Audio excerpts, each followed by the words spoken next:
అండి, welcome back to my channel. ఈరోజు video వచ్చేసి కాకరకాయ పచ్చడి అండి. కాకరకాయ అంటే మనకు అస్సలు ఇష్టం ఉండదు కదా. ఈ కాకరకాయ పచ్చడి చేస్తే ఖచ్చితంగా ఇష్టంగా తింటారు. పిల్లల కాడ నుంచి పెద్దవాళ్ళు కూడా. ఎలా ప్రాసెస్లోకి అయితే ఎలా చేయాలో వీడియోలోకి అయితే వెళ్ళిపోదాం. ముందుగా హాఫ్ కేజీ కాకరకాయలు తీసుకొని శుభ్రంగా వాష్ చేసేసి ఈ విధంగా కట్ చేసుకొని 15 మినిట్స్ పాటు ఆరబెట్టేసుకోవాలి. ఇలా ఆరబెట్టేసుకున్న తర్వాత ఒక 400 గ్రామ్స్ ఆయిల్ ఒక ప్యాన్ తీసేసుకొని ఆయిల్ వేసేసి కొద్దిగా హీట్ ఎక్కిన తర్వాత మనం ముందుగా కట్ చేసి పెట్టుకున్న కాకరకాయ ముక్కల్ని 2 సార్లుగా వేయించేసుకోవాలండి. ఇక్కడ నేను చూపించిన విధంగా వేయించుకోవాలన్నమాట. ఈ కలర్ వచ్చే రాగాలోనే ఈ కాకరకాయ ముక్కల్ని తీసేయాలి. ఎందుకంటే మనం నిల్వ పచ్చడి చేస్తున్నాం కదా, ఎక్కువసేపు మగ్గితే అవి ఏమవుతాయంటే కరకరలాడిపోతాయి. మనకి అస్సలు బాగుండదు పచ్చడి అనేది. నేను ఇక్కడ చూపించిన విధంగా ఈ కలర్లో వచ్చిన తర్వాత తీసేయాలి. ఇలా తీసిన తర్వాత రెండోసారి మిగతా ముక్కలు కూడా వేసేసుకొని వేయించేసుకుందాం. ఆ ముక్కలు వేగే లోపల ఒక ప్యాన్ తీసేసుకొని 2 స్పూన్లు ఆవాలు, 2 స్పూన్లు మెంతులు, 1 స్పూన్ జీలకర్ర వేసేసి వేయించుకోవాలి. ఇలా వేయించుకున్న తర్వాత ఒక మిక్సీ జార్ తీసేసుకొని మిక్సీ జార్లో అయితే మిక్సీ పట్టేసుకుందాం. ఇక్కడ నేను చూపించిన విధంగా అయితే మిక్సీ పట్టేసుకోండి. ఇలా మిక్సీ పట్టుకున్న తర్వాత ఇందులోనే 3 స్పూన్లు ఉప్పు, 1 స్పూను పసుపు, 5 స్పూన్లు కారం వేసేసి ఇందులోనే ఒక వెల్లుల్లి అయితే వేసేయండి, ఒక పెద్ద వెల్లుల్లి.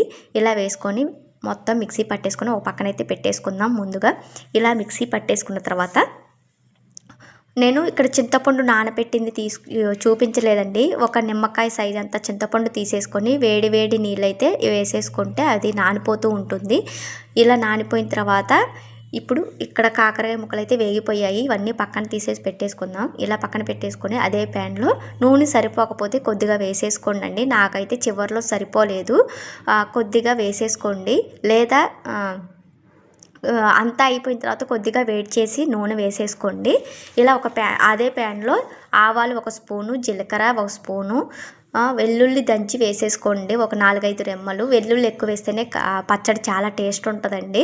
ఎండుమిర్చి, ఇలా మనం ముందుగానే నానబెట్టేసుకున్న చింతపండు గుజ్జు ఇలా వేసేసుకుని ఒక 10 నిమిషాల పాటు బాగా చింతపండు గుజ్జులో నుంచి ఆ పచ్చి వాసన అంతా పోయేంత వరకు వేగనివ్వాలి. ఇలా వేగిన తర్వాత అందులో కరివేపాకు, మనం ముందుగా వేయించి పెట్టేసుకున్న కాకరకాయ ముక్కలు, ఇలా మిక్సీ పట్టేసుకున్న కారం వేసేసి బాగా కలిపేసుకోవాలండి. ఇలా కలుపుకున్న తర్వాత కొద్దిగా బెల్లం ముక్క అయితే చివరిలో వేసుకోండి. నేను చూపించలేరు, టేస్ట్ చాలా బాగుంటుందండి బెల్లం వేస్తే. అది కూడా ఒక చిటికెడు అయితే వేసేసుకోండి, చిన్న ముక్క పర్లేదు. ఇలా ఒక జార్లో అయితే తీసేసుకుంటే మనకి నిల్వ ఒక 3 months వరకు ఉంటుందండి, లేదా 1 year వరకు కూడా ఉంటుంది. జార్లో మాత్రమే, ఫ్రిడ్జ్లో